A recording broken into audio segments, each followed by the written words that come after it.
Bonjour à tous, merci de choisir France 24 pour vous informer. Vous êtes au cœur de l'info, on est ensemble jusqu'à 21 h heure de Paris.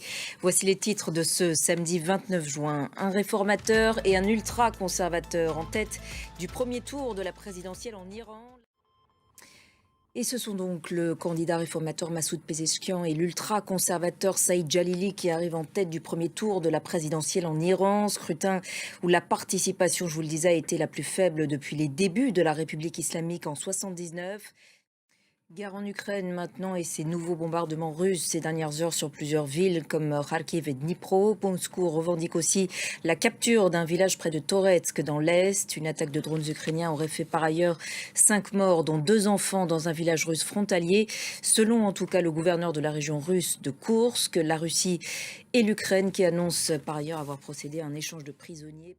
Et on reparle justement de ce plan de paix proposé par Volodymyr Zelensky avec Elena Voloshin. Bonjour Elena.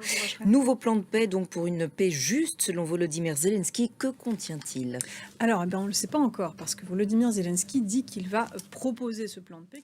Merci beaucoup Elena et on vous retrouvera à 20 h 45 heure de Paris dans le décryptage d'au cœur de l'info. Et puis à noter cette information qui vient de nous parvenir. Une attaque russe sur une ville du sud de l'Ukraine aurait fait 6 morts. C'est ce qu'annoncent les autorités locales. On y reviendra bien sûr dans nos prochaines éditions. Direction maintenant Haïti, où depuis mardi, vous le savez, des policiers kényans, 400 au total, se sont déployés dans la capitale Port-au-Prince, une force internationale qui a pour but de restaurer la sécurité face aux gangs armés, des gangs bien décidés, vous allez le voir, à leur résister. Laura Cambo.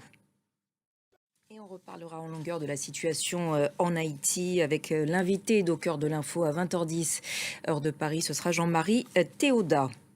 Dans l'actualité en France, maintenant, J-1 avant les législatives anticipées en métropole, mais les électeurs de certains territoires se rendent déjà aux urnes. Et alors que le scrutin suscite beaucoup d'intérêt, parfois d'inquiétude, la participation s'annonce en forte hausse. Déjà plus de 2 millions de procurations. Thierry Curté. Allez, du sport à présent et la 111e édition du Tour de France. Elle s'était lancée tout à l'heure à Florence en Italie. C'est une première. Le Slovène Tadej Pogačar est le grand favori de la course. Voilà donc pour l'essentiel de l'info. On se retrouve dans quelques instants. À tout de suite.